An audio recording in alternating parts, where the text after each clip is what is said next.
Based on a true story, a jumbojet Airbus A380 with over 400 passengers and crew had an engine explode after takeoff. Engine shrapnel hit the fuselage and severed over 600 wires, disabling tons of systems available to the pilots. This is the story of Qantas Flight 32.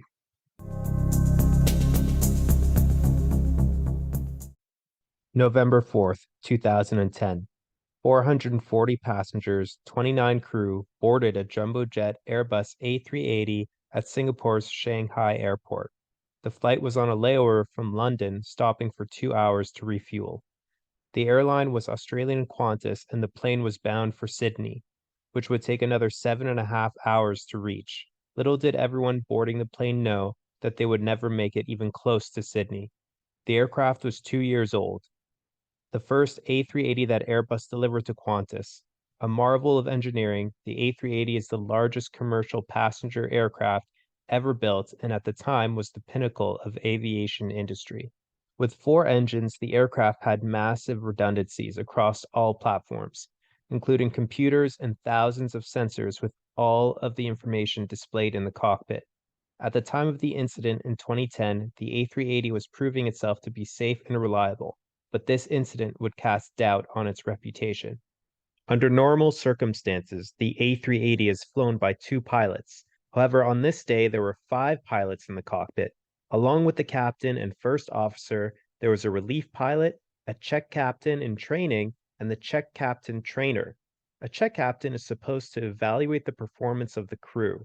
In this flight, he was evaluating the main captain's performance. The captain's name was Richard de Crepney, a 53-year-old with many flight hours at over 15,000 hours. A military pilot for 11 years with the Australian Air Force, he took a short hiatus from being a pilot and tried starting a software company for a few years. After it failed, he was hired by Qantas to fly a 747 and A330s. He was later trained to fly the A380 2 years prior to this flight. The A380 was still relatively new to him, and he hadn't had much experience flying it. Co-piloting the aircraft was Matt Hicks, a highly experienced pilot at 11,000 flight hours and more flight hours on the A380 than the captain. Having a lot of pilots in the cockpit may seem safer, but in this case, the two pilots doing the training actually had more experience than the pilots flying, which can cause confusion in determining who is actually in charge. But the captain made sure to point out that the regular chain of command should remain in this flight, with himself in charge, the co-pilot second in command, and everybody else third. This distinction would prove well made given the circumstances that were about to unfold. At 9:45 a.m., the plane was full of fuel and taxiing on the Singapore airport with 440 passengers on their way to Sydney. 11 minutes later, the airplane lined up on the runway and throttled up for takeoff. The first few minutes were uneventful as the plane climbed. The landing gear was retracted and so were the flaps, and was traveling at 250 knots. Suddenly, there were two loud bangs. Engine 2, the engine closest to the fuselage on the left side, exploded into flames. Chunks of metal were flung from the engine at a velocity exceeding the speed of sound. These fragments proceeded to penetrate the left wing and main body of the aircraft. Without delay, jet fuel began pouring out from beneath the wing, in close proximity to the scorching engine. The potential ignition of this fuel would result in catastrophic consequences for all individuals aboard the aircraft. The captain swiftly engaged the altitude hold function on the autopilot, which promptly halted the aircraft's ascent. At this juncture, the pilots were only aware of an issue with engine number 2, lacking knowledge regarding the full scope of the damage inflicted upon by the aircraft's engine's fragments. Unbeknownst to the crew, the searing metal shrapnel had breached the fuselage in one of the most critical locations. The high-speed propulsion of the metallic fragments through the fuselage resulted in severing of multiple bundles of electrical wiring responsible for various aircraft systems, such as flight controls, electrical power, fire protection, hydraulic power, and others. Approximately 650 wires had been cut. Despite this extensive damage, the captain maintained confidence in his ability to manage the situation, directing the first officer to utilize the Electronic Centralized Aircraft Monitor, ECAM, the primary display located in the front of the pilots, To access necessary checklists, despite the composed demeanor of the cockpit crew, it became apparent that this was no ordinary engine malfunction. The ECAM warnings extended beyond the engine systems, signifying a more significant issue at hand. Meanwhile, the passengers situated on the left side of the aircraft were afforded a clear view of the damage caused by the engine fragments, observing punctures in the wing caused by the shrapnel.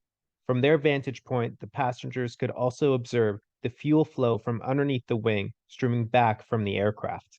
Meanwhile, in the cockpit, the crew began to witness signs of the extensive damage. Initially, the ECAM alerted the crew of issues related to engine 2, including overheating and stalling, along with several other related messages. However, these warnings only hinted at the actual severity of the damage, as the engine turbine had been nearly obliterated by the shrapnel. In response to the situation, the crew promptly shut down the damaged engine and notified air traffic control of their circumstances. At the same time, on Batam Island, located south of Singapore, large pieces of engine debris began falling from the sky. As the engine debris fell from the sky, one piece crashed through the roof of a school, while others damaged homes and vehicles. Some of the wreckage displayed the Qantas logo, leading some residents to tweet that a Qantas aircraft had crashed. News stations began broadcasting footage of the falling debris, all while the damaged aircraft continued to circle overhead. Consequently, Qantas' share price began plummeting as fears spread about one of their planes having crashed. The captain called for the cabin to be prepared for a possible runway overrun and evacuation, as there was a real risk of the aircraft going off the end of the runway.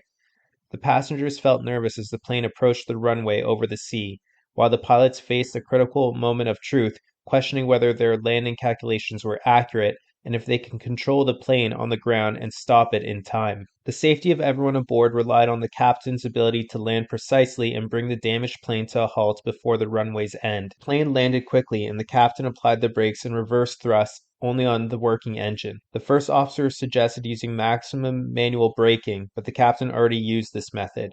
The plane slowed gradually, and the crew became confident it would stop in time at approximately 60 knots.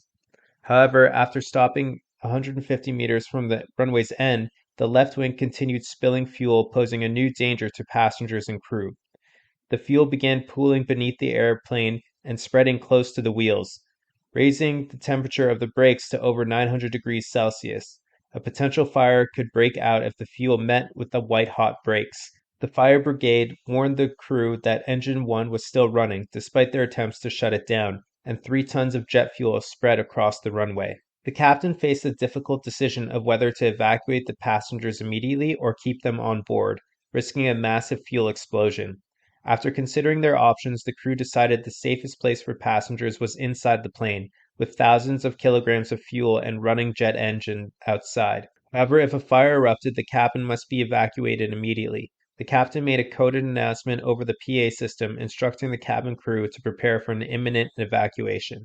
The fire department began spraying fire retardant on the fuel beneath the airplane, and after 13 minutes, the flight crew decided to have the passengers disembark via air stairs on the right side of the aircraft. However, due to the destruction of most of their radios, they had to use their mobile phones to contact their company to bring the air stairs to the plane. The passengers were shuttled to the terminal via buses, and the engine remained running until fire crews managed to stop it with fire retardant foam 3 hours later. Remarkably, no passengers or crew were injured, and the flight crew's quick thinking and decision making have been hailed as one of the finest examples of airmanship in aviation history. The captain received the Order of Australia for his incredible flying and professionalism in an emergency. The cause of the engine failure was found to be a crack in a pipe that leaked oil onto the engine turbine, which ignited and caused the turbine disc to burst.